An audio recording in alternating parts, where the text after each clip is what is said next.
Dhruv விக்ரமோடைய next mile stone இது stepping ஸ்டோன்னு சொல்லுவேன். ஏறி ஏறி போயிட்டு இருக்காரு, சூப்பரா பண்ணியிருக்காரு. நேச்சுரலா இருக்கு மூவி.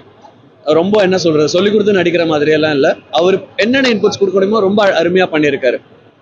அண்ட் மிச்ச மூவிஸ்ல வந்து ஏதோ ஒரு பாயிண்ட்ல வந்து அவங்க அப்பா ஷேடு தெரியும், ஓப்பனா சொல்றேன். பட் இதுல அப்படி கிடையாது.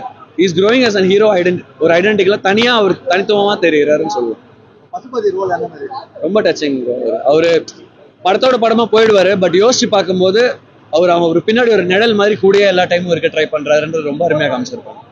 படத்துல அவர் நடிச்சது வந்து கபடி பிளேயரா நடிச்சிருக்காரு. ஆமா, ஆக்டர் கபடி பிளேயரா நடிச்சிருந்தா கூட அதோட மூவ்ஸ் பண்றது எல்லாமே தத்ரூபமா இருக்கா, இல்ல நார்மலா ஆக்டர் ஏதோ பண்ணணும்னு பண்ண மாதிரி தெரிஞ்சா மாதிரி அதெல்லாம் என்ன ஐடென்டிஃபை பண்ணீங்களா?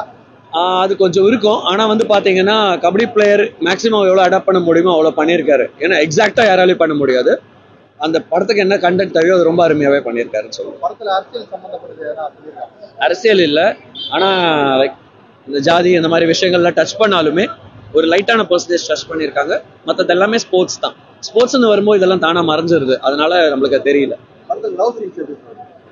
லவ் சீன்ஸ் மட்டும் கொஞ்சம் லேக் இருக்கு. மற்றபடி அதெல்லாமே சூப்பர்.